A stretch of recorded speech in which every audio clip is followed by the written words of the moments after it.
sentado mesmo como vocês estão. Diz assim: Ele é a imagem do Deus invisível, o primogênito de toda a criação.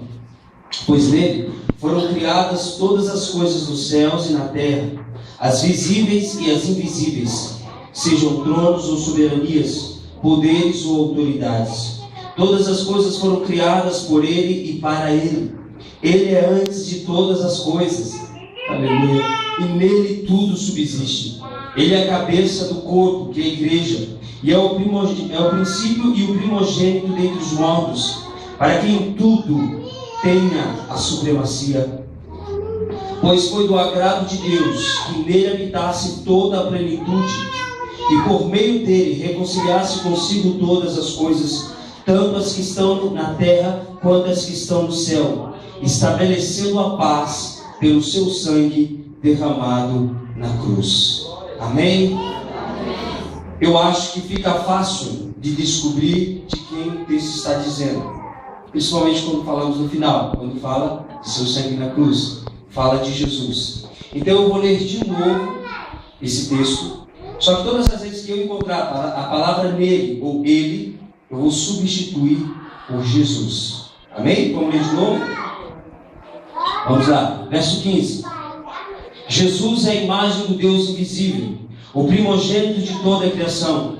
Pois em Jesus foram criadas todas as coisas nos céus e na terra, as visíveis e as invisíveis, sejam tronos ou soberanias, poderes ou autoridades. Todas as coisas foram criadas por Jesus e para Jesus. Jesus é antes de todas as coisas, e em Jesus tudo subsiste. Jesus é a cabeça do corpo, que é a igreja. É o princípio e o primogênito dentre os mortos, para que em tudo tenha supremacia. Pois foi do agrado de Deus que em Jesus habitasse toda a plenitude, e por meio de Jesus reconciliasse consigo todas as coisas, tanto as que estão na terra quanto as que estão no céu, estabelecendo a paz pelo sangue de Jesus derramado na cruz. Amém? Amém. Glória a Deus. Queridos, eu quis fazer essa leitura dessa forma para que nós pudéssemos dar um salto muito grande. Nós não vamos dar um passo em direção a Deus essa noite, mas nós vamos dar um salto. E se você compreender, eu peço que o Espírito Santo trabalhe no seu e no meu coração nessa noite, para que possamos compreender coisas espirituais, coisas importantes para a nossa vida cristã.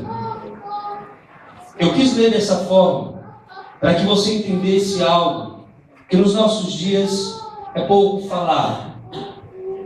Em Cristo se resume todas as coisas. Jesus não passou a viver, a ser, no dia em que ele nasceu no ventre de Maria.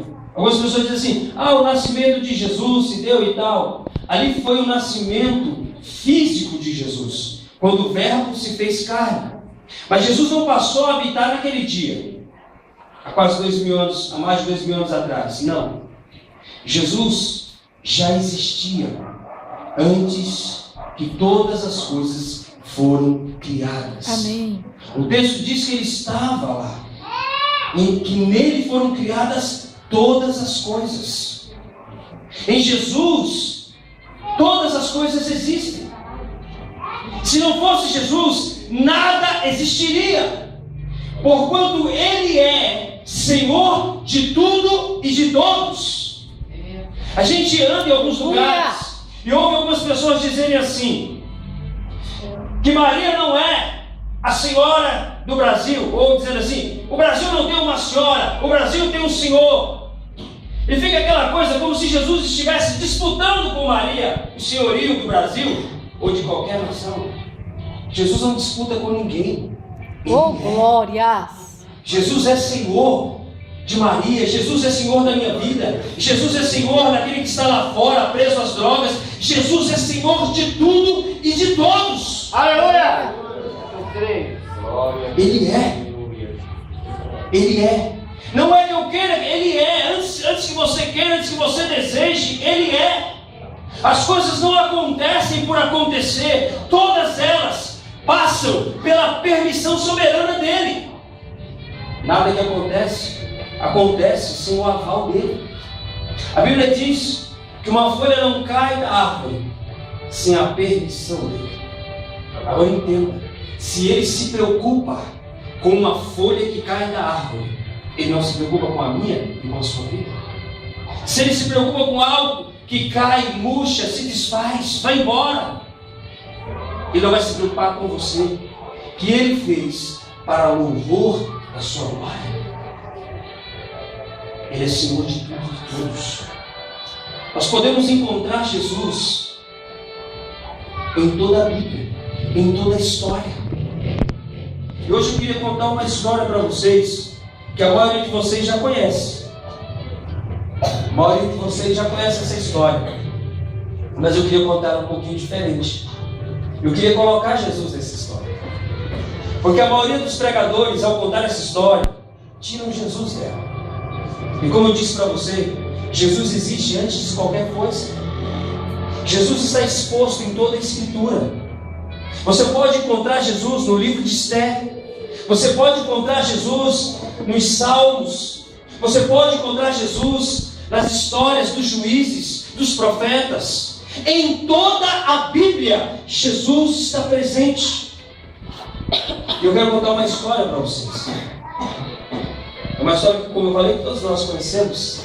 A história de Davi e o gigante Golias. Davi é mandado pelo pai ir até o campo de batalha levar comida aos seus irmãos. E quando Davi chega, ele se depara com um cenário. O povo de Israel acuado, escondido. E Davi, quando chega naquele vale onde está tendo aquele combate, ele vê um homem alto, forte, um gigante, gritando e afrontando o povo de Deus. E Davi, quando olha aquilo, ele se sente tremendamente incomodado com isso e pergunta: o que esse cara está fazendo? Por que ele está gritando? E ali as pessoas contam que há 40 dias aquele homem estava afrontando o exército de Israel, e que o rei Saul estava dentro da sua barraquinha, escondidinho, quietinho. A maioria de nós ouve essa história da seguinte forma: você é o Davi. Você é o Davi que vai descer no vale, ou vai descer no ribeiro e vai pegar 5 pedras. E vai subir depois com essas 5 pedras e pegar a sua funda e lançar na cabeça de Golias, que é o seu problema. E muitas vezes eles listam esses problemas: família, finanças, saúde, por aí vai. Só que eu quero contrariar um pouquinho isso aí. Eu quero colocar no lugar certo os personagens. Em primeiro lugar, eu quero dizer que você não é Davi. Amém. Sabe quem é você? Sabe quem sou eu? Somos aquele exército que fica lá atrás acuado, escondido, com medo, presos por uma situação. Então quem é Davi? Davi é Jesus, que surge no momento em que nós não esperávamos, no momento em que nós não achávamos que haveria solução, no momento em que olhamos para nós e dizemos: não tem como mais. Jesus aparece e pergunta o que está acontecendo. E nós falamos: está acontecendo isso, isso e isso. Sabe quem é Golias? Golias não é o seu problema. Golias é o pecado, que todos os dias nos afronta, que todos os dias se levanta, nos humilhando, nos buscando cada dia nos afastar de Deus. Em alguns casos, algumas pessoas escravizando essas pessoas, determinando o que você deve fazer, o que você deve comer, a que horas você deve dormir, o que você deve assistir na televisão, escravizando as mentes, escravizando desejos, pensamentos, dizendo para você o que você deve pensar. E muitas vezes, quando essas coisas vêm, não conseguimos vencê-las. Porque se Golias fosse um problema temporal, nós não precisaríamos de Jesus. Golias é um problema que nenhum homem pode vencer. Golias é alguém mais forte do que todos os homens. Golias é mais forte do que qualquer ser humano. Por isso precisamos de Jesus. Por isso ele teve que aparecer. Aleluia. Por isso ele teve que surgir. Glória a Deus. Por isso ele teve que chegar e perguntar para você e para mim: o que está acontecendo? E você teve que dizer para ele: ele é mais forte do que eu. Esses pensamentos, esse desejo que eu tenho no meu coração é mais forte do que eu. Porque quando vejo, já o faço. Eu não quero fazê-lo, mas quando vejo, já estou fazendo. Eu me lembro de um pregador. Foi uma das primeiras pregações que eu ouvi desse pregador. Ele estava pregando ao ar livre em um país. Ele é americano, estava pregando em um país sul-americano. Em praça, numa praça. E ele usou um exemplo que aquilo foi muito forte, irmãos. As pessoas estavam ali, ele disse: imagine um telão aqui. E plugado a esse telão, um data show aqui na sua mente. Que pudesse passar aqui nesse telão tudo o que você pensa. Lá no seu quarto, lá na sua casa. Meu Deus. Tudo o que você deseja no seu coração. E você não compartilha com ninguém. Aquele desejo e aquele pensamento que quando você acorda pela manhã, vem. E você tenta lutar contra ele, mas quando você percebe, você já se rendeu. Quando você observa, ele já está ali. Imagine se nós pudéssemos transmitir aqui nessa noite tudo o que você pensa, tudo que você deseja, tudo que você mais quer, os desejos mais profundos do seu coração. Sabe quem é esse? Esse é Golias, que nenhum homem pode vencer, que não é pelo fato de eu ser pastor, essas coisas não vêm contra mim, não me afrontam, não me afrontam sim. E eu preciso de Cristo tanto quanto você precisa de Cristo. Aleluia. Nós não somos super crentes. Verdade. Não, eu não tenho. Esses pensamentos não vêm. Esses pensamentos podem não prevalecer por causa de Cristo em nós. Mas se eles vêm, eles vêm. Pensamentos de adultério, pensamentos de mentira, pensamentos que você já aprendeu que Deus odeia, que Deus abomina. Verdade. Pensamentos que vêm contra o seu coração, contra a sua mente, contra a sua vida, e que você já sabe que isso incomoda e afronta a santidade de Deus. E o que fazer quanto a isso? Vamos nos render a esses pensamentos? Não. Vamos deixar que esses pensamentos nos dominem dia após dia? Somos afrontados por esses pensamentos.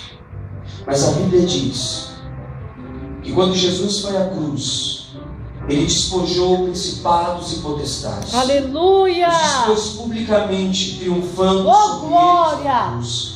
Aquele escrito de dívida que tínhamos, porque nos rendíamos a esses pecados, a esses desejos. Aleluia! Até uns dias atrás você se rendia a esses pensamentos. Eles vinham e você dava lugar a eles. Esses desejos vinham e você os fazia. Mas em Cristo é mais forte. Graças a Deus. Cristo foi mais forte na sua vida. E envergonhou aquilo que trazia vergonha sobre a sua vida. Aleluia. E destruiu aquilo que estava destruindo a sua vida. Oh, glória a Deus. E anulou a acusação que havia sobre você. Oh, aleluia. O texto referido no início: porquanto nenhuma condenação há Obrigada. para aqueles que estão em Cristo Jesus, que não vivem segundo a carne, mas segundo o Espírito. Aqueles que não se rendem mais a esses pensamentos, aqueles que quando esses pensamentos chegam, opa, esses pensamentos não são de Deus, esse pensamento não é para mim.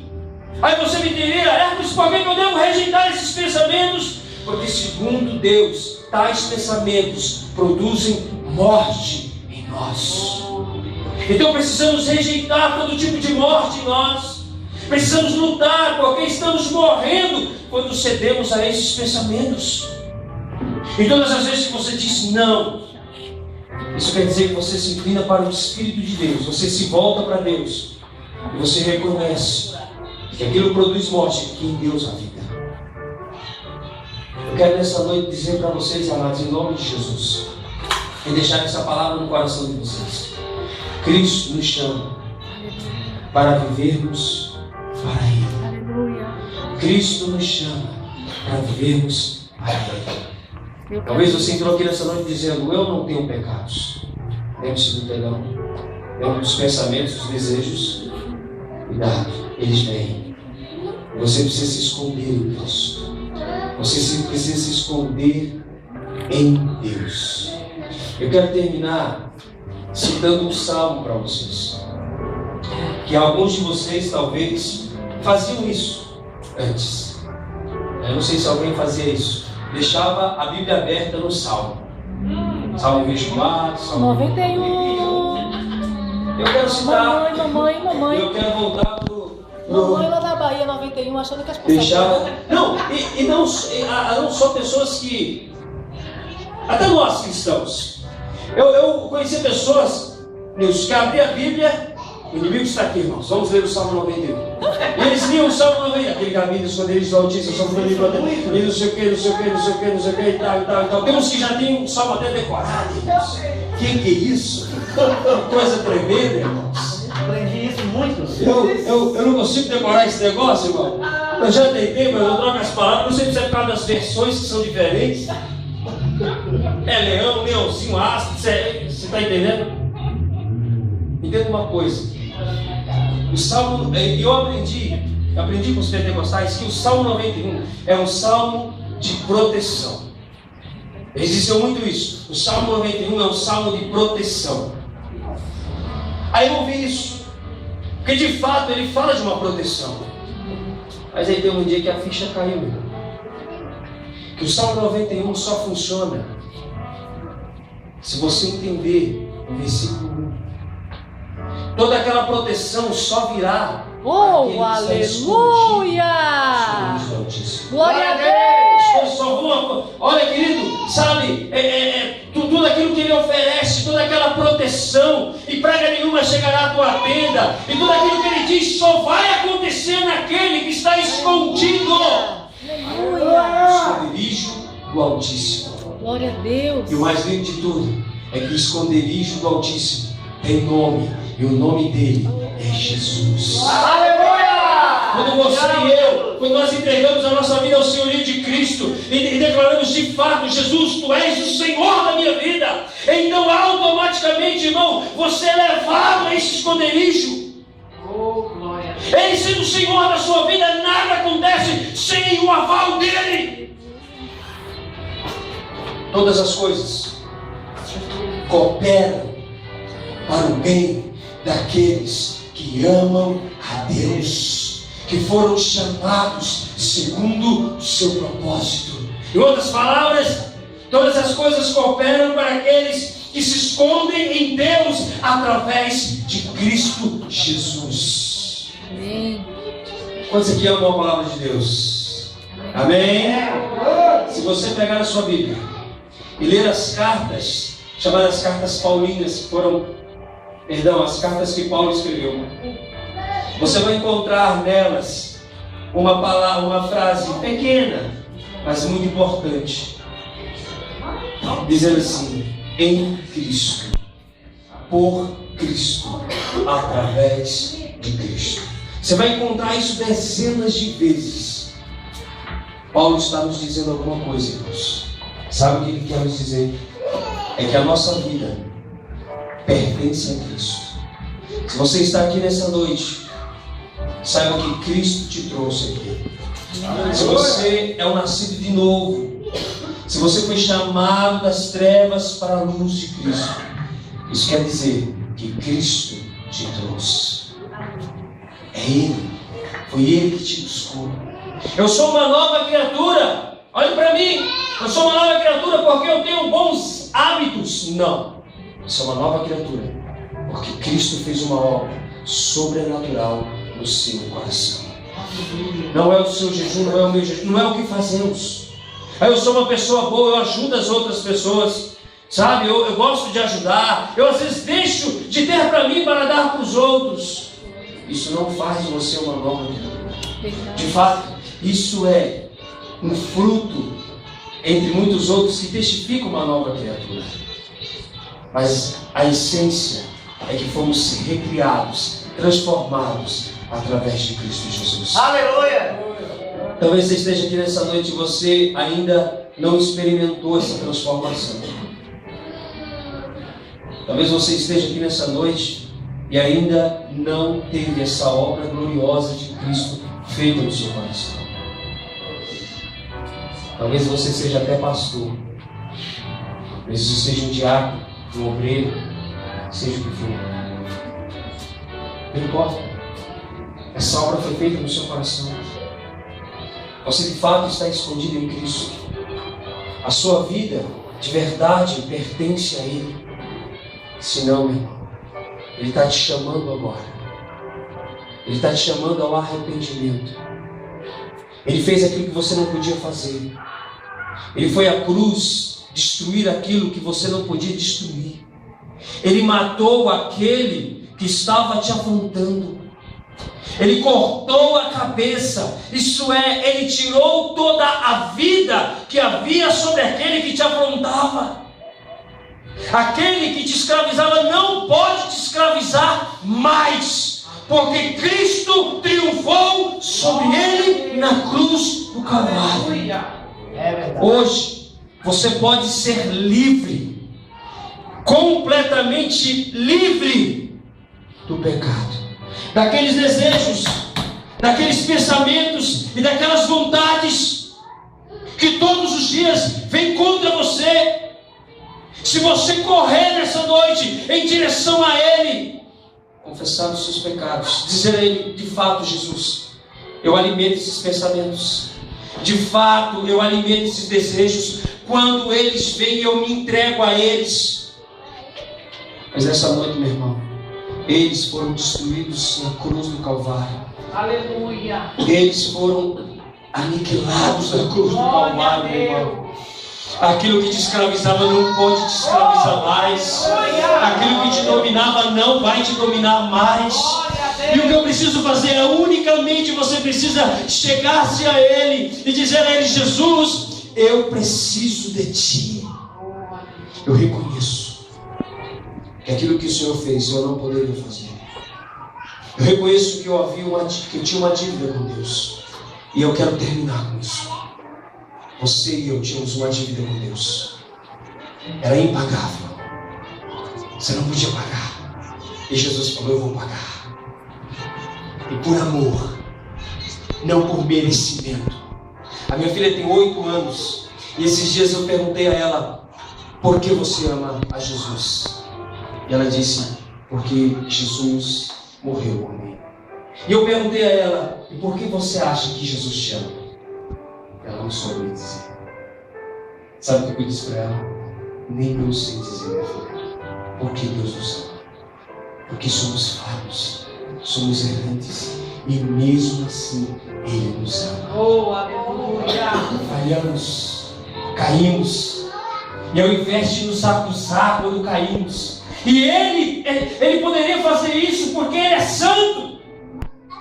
Ele é o único que poderia nos acusar. Ao invés de nos acusar, Ele nos levanta. E nessa noite Ele quer te levantar, meu irmão. Nessa noite Ele quer te colocar de pé, olhar nos teus olhos e dizer para você: eu te amo. Eu te amo. E eu quero transformar a tua vida. Eu quero mudar o teu coração por completo. Em nome de Jesus. Mesmo sentado como você está, feche os seus olhos. Eu quero orar por você em nome de Jesus. Feche os seus olhos nessa hora. Glória a Deus. Pai, juntamente com meus irmãos, em uma só voz, em um só espírito, em uma só fé, queremos declarar, Pai, que essas verdades nos alcançou nessa noite. Que essas palavras que vieram do Teu Espírito, Senhor, para mim, e para a tua amada igreja nos alcançou. Reconhecemos, Pai, que tínhamos uma dívida impagável. Reconhecemos que o Senhor tomou a iniciativa de pagar esta dívida. E não só isso, enviando Cristo para morrer por nós. E Ele, tendo morrido e ressuscitado ao terceiro dia, pagou essa dívida, Senhor. Agora, Pai, estamos aqui e nos tornamos diante de Ti, Pai, justos através de Cristo. Não somos justos, Pai, porque oramos muito. Não somos justos, Pai, porque fazemos isso ou aquilo. Somos justos porque Cristo nos justificou. Somos aceitos por Ti. Não porque fazemos isso ou aquilo, mas porque Cristo nos lavou com o Seu sangue. E através do véu que foi rasgado, que é o Seu corpo na cruz do Calvário, podemos entrar no Santo dos Santos. Podemos entrar na Tua presença, Pai. Aleluia. Hoje nós podemos entrar na Tua presença. Hoje nós podemos olhar nos Teus olhos, Pai, e dizer: Pai, nós te amamos pelo que Cristo fez na cruz por nós. Pai, se há alguém aqui nessa noite que ainda não havia entendido tais verdades, que